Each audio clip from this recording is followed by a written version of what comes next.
कहानी शुरू होती है बर्फ से ढके रूस के जंगलों में, जहां एक छोटा लड़का वासिली अपने दादा के साथ शिकार पर निकला होता है। वो अपने हाथ में बंदूक थामे भेड़िए को निशाना बनाता है, लेकिन गोली चलाने से डर जाता है। उसका डर देखकर दादा नाराज हो जाते हैं और उसे मजबूर करते हैं कि वो गोली चलाए। वासिली डरते हुए ट्रिगर दबाता है और यहीं से उसकी जिंदगी की असली कहानी शुरू होती है। सालों बाद अब वासिली एक जवान सिपाही बन चुका है और रेड आर्मी में भर्ती है। साल है 1942 और उसे जर्मन सेना से लड़ने के लिए स्टालिनग्राड भेजा जा रहा है।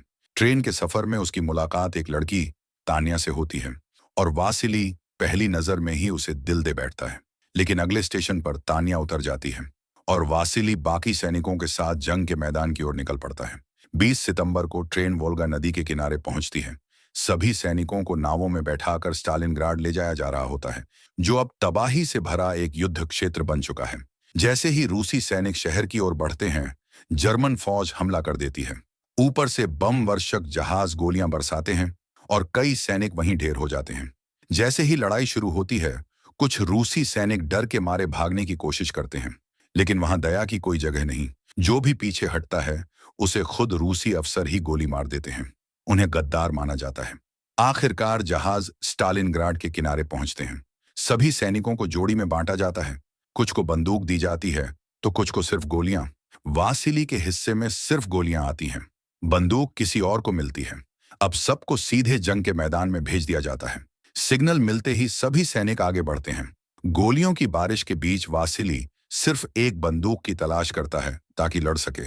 लेकिन जर्मन फौज की ताकत बहुत ज्यादा होती है और रूसी सैनिक एक एक करके मारे जाते हैं। हालात इतने खराब हो जाते हैं कि जो सैनिक पीछे हटते हैं, उन्हें भी उनकी अपनी सेना ही गोली मार देती है, क्योंकि डरपोक और भागने वालों को रूस में माफ नहीं किया जाता। थोड़ी ही देर में मैदान लाशों से भर जाता है। हर तरफ मौत का मंजर होता है। तभी एक कार वहां से गुजरती है, लेकिन जर्मन टैंक का गोला उसे उड़ा देता है। फिर भी कार का ड्राइवर जिंदा बच जाता है। यह और कोई नहीं, रूसी कमिसार डानोव होता है। जर्मनों की नजर से बचने के लिए वो मरे हुए सैनिकों की लाशों के बीच छिप जाता है और वहीं उसकी मुलाकात वासिली से होती है, जो किसी तरह उस नरसंहार से बच निकलता है। वासिली अपने पास बची हुई गोलियां डानो को देता है और उसे एक इमारत की ओर इशारा करता है, जहां कुछ जर्मन सैनिक आराम कर रहे होते हैं। डानोव तय नहीं कर पाता कि किसे पहले मारे, इसलिए वासिली उससे बंदूक मांगता है। वो फव्वारे की दरार से निशाना साधता है। सामने 5 जर्मन सैनिक हैं। डानोव डरता है कि अगर गोली चली तो उनकी छुपी हुई जगह का पता चल जाएगा, लेकिन वासिली समझदारी से इंतजार करता है और जैसे ही पास में बम गिरता है, उसी की आवाज में छुपाकर गोली चलाता है, सीधा कमांडर के सिर में। बाकी जर्मन सैनिक कुछ समझ ही नहीं पाते। फिर हर बम के गिरने पर वासिली एक एक करके दुश्मनों को मार गिराता है। आखिरी बचा हुआ सैनिक भागने की कोशिश करता है, लेकिन वासिली उसे भी चलता फिरता निशाना बनाकर गिरा देता है। डानोव वासिली की इस निशानेबाजी को देख दंग रह जाता है और यहीं से दोनों के बीच एक दोस्ती की शुरुआत होती है। कुछ दिन बाद डानोव स्टालिनग्राड के एक मिलिट्री बेस पर जाता है, जहां सेना के बड़े अफसर पार्टी सेक्रेटरी निकिता क्रुश्चेव का स्वागत करते हैं। शहर पर जर्मन हमलों की बौछार हो रही है और क्रुश्चेव अपने अफसरों से पूछते हैं कि आखिर सैनिकों का मनोबल कैसे बढ़ाया जाए। तब डानोव एक सुझाव देता है। वो कहता है कि वो अपने अखबार में बहादुरी की कहानियां छापेगा, ताकि सैनिकों को एक उम्मीद और प्रेरणा मिले। जंग के हीरो बनाए जाएंगे, जिनकी कहानियां पढ़कर बाकी सैनिक लड़ाई छोड़ने की नहीं, बल्कि लड़ने की सोचें। इस शुरुआत के लिए डानोव वासिली की कहानी छापने का सुझाव देता है और पार्टी सेक्रेटरी भी इस बात को पूरा समर्थन देते हैं। डानोव की योजना काम कर जाती है और उसे इनाम में जनरल स्टाफ का हिस्सा बना दिया जाता है। वो ये खुशखबरी वासिली को सुनाता है, जिसे अब रूसी आर्मी में एक स्नाइपर की पोस्ट मिल चुकी है। दोनों दोस्त इस कामयाबी का जश्न मनाते हैं और धीरे धीरे वासिली एक हीरो बन जाता है, रूस की सेना का मशहूर चेहरा। एक दिन की लड़ाई के दौरान जब वासिली दुश्मन पर निशाना साध रहा होता है, तभी एक लड़का साशा उससे मिलने आता है। वो वासिली का बहुत बड़ा फैन होता है और उसे और उसकी माँ मिसेस फिलिप को रात के खाने पर बुलाता है। थोड़ी देर बाद डानोव भी वासिली से मिलने आता है और उसे कहता है कि वो सैनिकों की फैमिली को चिट्ठियां भेजने में उसकी मदद करे। उसी वक्त एक और सोवियत सैनिक कमरे में आता है और ये वही लड़की तानिया होती है जिससे वासिली ने ट्रेन में पहली बार मुलाकात की थी। वो वासिली को तुरंत पहचान लेती है और वासिली भी उसे देखकर चौंक जाता है, लेकिन यहां से कहानी थोड़ा उलझने लगती है। डानो भी तान्या की खूबसूरती से प्रभावित हो जाता है, जिससे दोनों दोस्तों के बीच एक अजीब सा तनाव बनने लगता है। अगली सुबह वासिली को एक नया मिशन दिया जाता है, एक जर्मन स्नाइपर को ढूंढकर खत्म करना, जो आसपास ही कहीं छिपा है। वासिली अपने साथियों एंटोन और ल्यूडमिला के साथ निकलता है। जैसे ही उसे निशाना दिखता है, वो तुरंत गोली चलाकर उस जर्मन स्नाइपर का हेलमेट उड़ा देता है। इसके बाद वासिली और ल्यूडमिला उस बिल्डिंग में जाकर ये कंफर्म करते हैं कि दुश्मन मारा गया है या नहीं, लेकिन उन्हें पता चलता है कि ये तो एक जाल था। खिड़की में असली स्नाइपर नहीं, बल्कि एक पुतला रखा गया था। जैसे ही वासिली अंदर जाता है, असली जर्मन स्नाइपर एंटोन को देख लेता है और एक ही गोली में उसे मार गिराता है। कुछ ही देर में वासिली भी उस बिल्डिंग में घुस जाता है और जाल को समझकर ल्यूडमिला को सतर्क रहने को कहता है। लेकिन हालात और बिगड़ जाते हैं जब ऊपर से बम वर्षक विमान पूरे इलाके पर बम गिराने लगते हैं। डर के मारे ल्यूडमिला भागने की कोशिश करती है और इसी मौके का फायदा उठाकर जर्मन स्नाइपर उसे भी मार देता है। वासिली किसी तरह वहां से जान बचाकर निकल जाता है। बाद में उसे सोवियत हेडक्वार्टर्स भेजा जाता है, जहां डानो उसका इंतजार कर रहा होता है। वासिली जब हेडक्वार्टर्स पहुंचता है तो वो डानो को पूरा किस्सा सुनाता है, कैसे उसका सामना एक जाल से हुआ और उसके साथी मारे गए। डानो उसे बताता है कि ये सब एक खास जर्मन स्नाइपर मेजर कानिक का काम है। वो एक एक्सपर्ट शूटर है, जिसे जर्मन सेना ने खास तौर पर वासिली को खत्म करने के लिए भेजा है। अब जब वासिली की जान खतरे में है, तो डानो उसकी मुलाकात एक नए साथी कुलानोव से करवाता है, जो मेजर कानिक की हर रणनीति को जानता है और पहले से उसका विश्लेषण कर चुका है। इसके बाद डानोव वासिली को आर्मी बैरक में होने वाली एक ऑफिशियल पार्टी के लिए तैयार करता है, जहां वासिली का परिचय रूसी नेता क्रुश्चेव और बाकी अधिकारियों से करवाया जाना है। लेकिन हॉल में जाने से पहले ही वासिली को बैरक के गलियारे में तान्या मिल जाती है। वो खुश होकर बताती है कि डानो की मदद से अब उसे एक आरामदायक सरकारी काम मिल गया है और वो अब ऑफिस सेक्टर में है। वासिली को यह बात सुनकर अच्छा नहीं लगता। उसे लगता है कि शायद डानो का तान्या में कोई और इंटरेस्ट है। फिर भी वो मन की बात छुपाता है और पार्टी में चला जाता है, जहां उसका स्वागत एक हीरो की तरह किया जाता है। पूरी प्रेस और सेना की नजरें उसी पर होती हैं। एक महीना बीतता है। अब वासिली, कुलानोव और उनका एक और साथी वोडिया वापस मैदान में हैं। इस बार उनका मकसद साफ है, मेजर कानिक को खत्म करना। तीनों खाइयों को पार करते हैं और एक खाली पड़ी इमारत की ओर भागते हैं, लेकिन तभी जर्मन सैनिक उन्हें देख लेते हैं। भारी हथियारों से गोलियां चलती हैं, जिसमें कुलानोव के पैर में हल्की चोट लगती है, मगर तीनों किसी तरह इमारत में घुसकर एक ऊपरी कमरे में निगरानी पॉइंट बना लेते हैं। वासिली अपनी राइफल सेट करता है और एक टेलीफोन की तार पर गोली चलाकर जर्मन कम्युनिकेशन को काट देता है। लेकिन गोली की आवाज से उनकी लोकेशन पकड़ में आ सकती थी, इसलिए तीनों को जल्दी से जगह बदलनी पड़ती है। इस बार कुलानोव राइफल संभालता है। जैसे ही वो देखता है कि एक जर्मन सैनिक सड़क पार करने की कोशिश कर रहा है, वो एकदम सटीक निशाना लगाकर उसे ढेर कर देता है। अब साफ है कि कुलानोव भी एक काबिल स्नाइपर है। कई दिन बीत जाते हैं। उधर जर्मन हेडक्वार्टर्स में मेजर कानिक खुद आता है और वो रूस के उस खतरनाक स्नाइपर के बारे में लेटेस्ट रिपोर्ट मांगता है। अब जर्मन हेडक्वार्टर में बुरी खबर पहुंच चुकी है। वासिली न सिर्फ कई सैनिकों को मार चुका है, बल्कि अपनी राइफल से जर्मन सेना के उपकरण भी तबाह कर रहा है। मेजर कानिक को यह बिल्कुल बर्दाश्त नहीं होता। इसी दौरान जर्मन सेना वासिली के एक साथी को पकड़ लेती है। कानिक इस मौके का फायदा उठाना चाहता है। वो उस रूसी सैनिक को सड़क पर लाता है और उससे सवाल पूछता है, लेकिन जब वो कुछ नहीं बताता तो कानिक चालाकी से उसके कपड़े उतरवाकर उसे जर्मन सैनिकों की यूनिफॉर्म पहना देता है। फिर वो उसे सड़क पार करने के लिए भेजता है, ताकि वासिली उसे दुश्मन समझे और गोली चलाए, और इस तरह कानिक वासिली की छिपने की जगह का पता लगा सके। पास ही कुलानोव अपनी राइफल से सड़क पर निगरानी कर रहा होता है। वो जैसे ही देखता है कि एक जर्मन सैनिक झुककर सड़क पार कर रहा है, तो बिना सोचे गोली चला देता है। उसे अंदाजा भी नहीं होता कि उसने गलती से अपने ही साथी को मार दिया है। अब गोली की दिशा देखकर मेजर कानिक वासिली की पोजीशन पकड़ लेता है और अपनी राइफल तैयार कर लेता है। कुछ देर बाद वासिली और कुलानोव नई जगह खोजने निकलते हैं। उन्हें एक जर्जर बिल्डिंग में एक ऐसा कॉरिडोर दिखता है जहां दीवारें टूटी हुई हैं और फर्श में बड़ा सा छेद है। उन्हें लगता है कि वहां कोई खतरा नहीं है और कुलानोव पहले उस तरफ कूदने की कोशिश करता है, लेकिन उधर मेजर कानिक पहले से ही निशाना लगाए बैठा होता है। जैसे ही कुलानोव दिखाई देता है, एक ही गोली में उसका काम तमाम कर देता है। वासिली जैसे तैसे उस जगह से निकल जाता है, लेकिन अब उसे एहसास होता है कि उसका दुश्मन कितना ज्यादा खतरनाक है। वो मायूस होकर बैरक लौटता है और उसे लगता है कि शायद अब वो कानिक से नहीं जीत पाएगा। उसे टूटता देख डानोव उसका हौसला बढ़ाता है।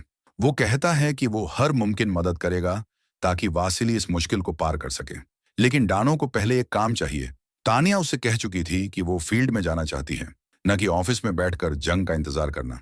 वो बताती है कि उसके पिता ने उसे बंदूक चलाना सिखाया था और वो भी दुश्मनों का सामना करना चाहती है। डानो को लगता है कि ये बहुत खतरनाक है, इसलिए वो वासिली से कहता है कि तानिया को समझाओ।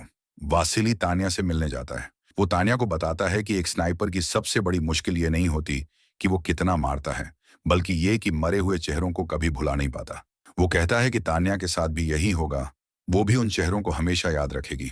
लेकिन तानिया पीछे हटने वाली नहीं होती, क्योंकि उसके पास लड़ने की एक बेहद मजबूत वजह है और वो किसी भी कीमत पर मैदान में उतरना चाहती है। बैरक में रहने के दौरान तानिया को एक दिल दहला देने वाली खबर मिलती है।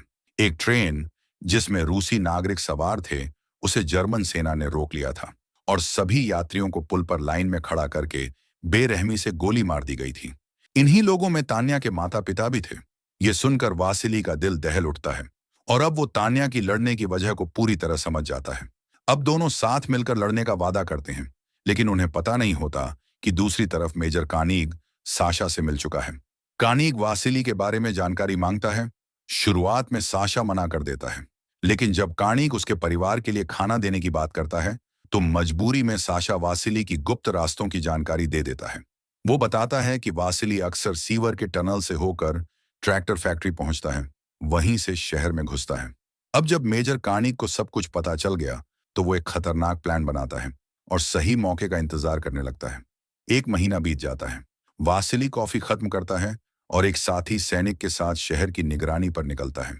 उसी वक्त कानिग साशा द्वारा बताई गई जगह पर पहुंचता है। वहां उसे एक मरा हुआ सैनिक दिखता है, जिसके हाथ में राइफल है। असल में वो एक डमी लाश होती है, जिसे डराने के लिए रखा गया था। कानिग अब चाल चलता है। वो लाश की जगह खुद ले लेता है और छिपकर वासिली का इंतजार करता है। उधर वासिली सीवर टनल से नीचे उतरता है, लेकिन इस बार वो सामान्य रास्ता नहीं, बल्कि फैक्ट्री की पाइपलाइन से जाने का फैसला करता है। जब कानिग को इसका अंदाजा होता है, तो वो तुरंत अपनी जगह बदलकर एक बॉयलर के अंदर जाकर छिप जाता है।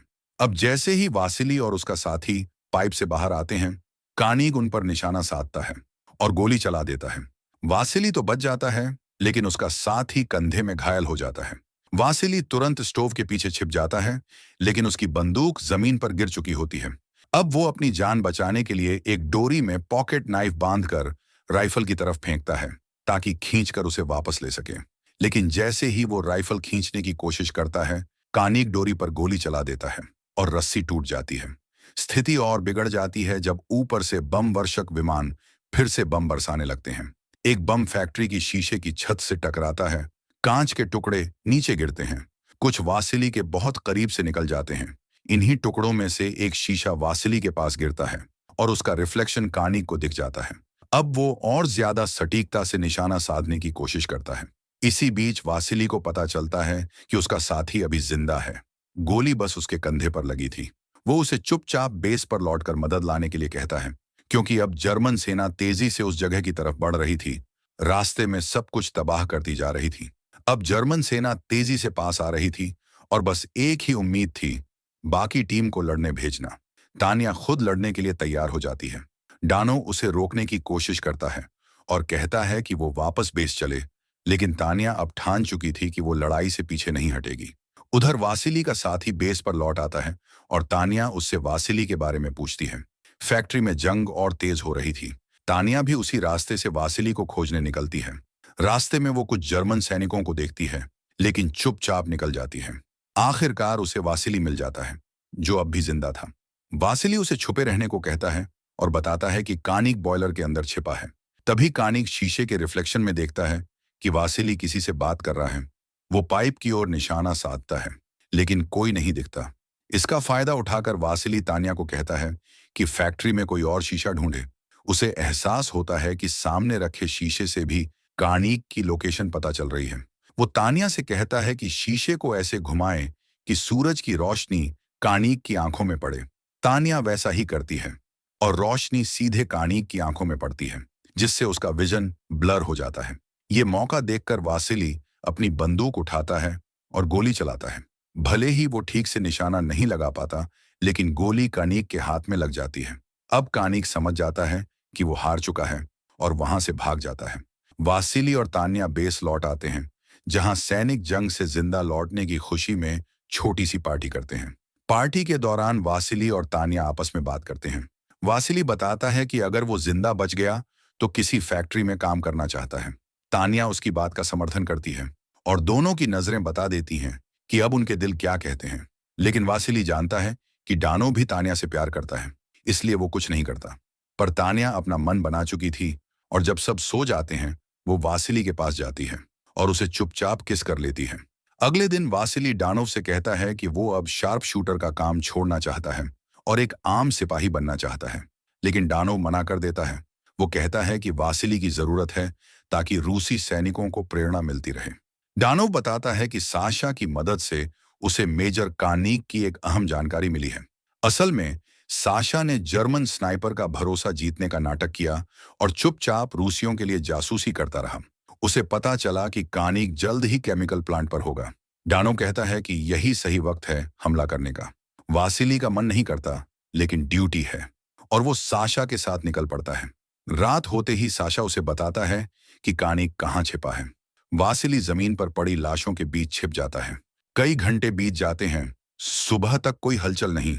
तभी रूसी सेना प्लांट पर हमला शुरू कर देती है और जर्मन सेना भारी हथियारों से जवाब देती है। अब पूरा मैदान लाशों से भर चुका है।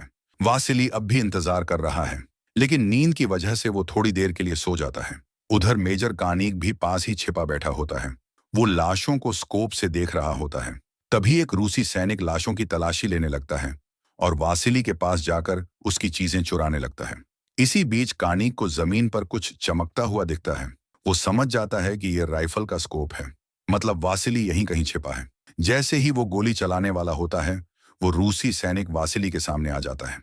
लेकिन तभी एक जर्मन सैनिक उस चोर को देख लेता है और उसके पैर में गोली मार देता है। अब बचने का कोई रास्ता नहीं। वो सैनिक वासिली का बैज और बाकी सामान जर्मनों को सौंप देता है। जर्मन सेना तुरंत ऐलान कर देती है कि रूसी हीरो वासिली मारा गया, ताकि दुश्मनों का हौसला टूटे। लेकिन मेजर कानिक को यकीन नहीं होता कि वासिली इतनी आसानी से हार गया होगा। वो साशा से मिलने जाता है और उसे बताता है कि अगर वासिली जिंदा है तो वो ट्रेन स्टेशन पर उसका इंतजार करेगा। कुछ घंटे बाद डानोव को भी वासिली की मौत की खबर मिलती है, पर वो मानने को तैयार नहीं होता और एक स्टेटमेंट तैयार करने लगता है कि यह खबर झूठी है। तभी दरवाजा खुलता है और वासिली जिंदा वापस लौट आता है, बुरी हालत में लेकिन जिंदा। डानो और साशा दोनों उसे देखकर हैरान रह जाते हैं। साशा अब वासिली को मेजर कानिक का पैगाम देता है कि वो स्टेशन पर उसका इंतजार कर रहा है। अब वासिली ने तय कर लिया था कि वो मेजर कानिक से आखिरी लड़ाई करेगा और जैसे ही वो स्टेशन पहुंचा, तान्या को उसके जिंदा होने का पता चला तो वो भी उसके पीछे निकल पड़ी। स्टेशन पर कानिक पहले से छिपा था और जब उसे किसी के आने की आहट मिली तो वो सोचने लगा कि शायद साशा है। दूसरी तरफ तान्या वासिली को ढूंढ लेती है और दोनों फिर मिलते हैं और रात भर छिपे रहते हैं। अगली सुबह कानिक साशा को गद्दार समझकर मार देता है और उसका शव स्टेशन पर टांग देता है। यह देखकर तान्या गुस्से में बंदूक उठाती है, लेकिन वासिली उसे रोककर कहता है कि कानिक को वो खुद मारेगा। तान्या फिर बेस लौटती है और डानो से मिलती है। फिर मिसेस फिलिपोव को बताती है कि साशा अब उनके साथ नहीं है, लेकिन सच्चाई छिपा लेती है। रास्ते में उन पर ग्रेनेड से हमला होता है और तान्या बुरी तरह घायल हो जाती है। डानो को लगता है कि वो मर गई, पर मिसेस फिलिप उसे जिंदा पाकर नाव पर ले जाती है। उधर स्टेशन पर वासिली कानिक को खोज रहा होता है। तभी डानो आता है और दुखी होकर उसे बताता है कि तान्या अब नहीं रही, जिससे वासिली टूट जाता है। लेकिन डानो उसे हिम्मत देता है और खुद को बलिदान करते हुए सामने आ जाता है, जिससे कानिक उसे गोली मार देता है। पर जब कानिक यह देखने आता है कि किसे मारा है, तो सामने वासिली को देखता है, जो अब उसकी आंख में गोली मारकर उसे खत्म कर देता है। वासिली डानो के शव को श्रद्धांजलि देता है और अपनी जन्मदिन वाली राइफल उसे अर्पित करता है। 2 महीने बाद रूसी सेना स्टालिनग्राड की जीत का जश्न मनाती है और घायल सैनिकों का इलाज शुरू होता है। तान्या भी उनमें शामिल होती है, जो बच गई थी। कुछ दिन बाद वासिली उसे अस्पताल में ढूंढ लेता है और आखिरकार दोनों फिर से मिल जाते हैं। समय भले ही बीत गया हो, लेकिन वासिली की बहादुरी इतिहास में अमर हो गई है। उसे सोवियत यूनियन का हीरो घोषित किया गया और उसकी राइफल आज भी स्टालिनग्राड म्यूजियम में रखी है, जीत की एक अमिट निशानी के रूप में।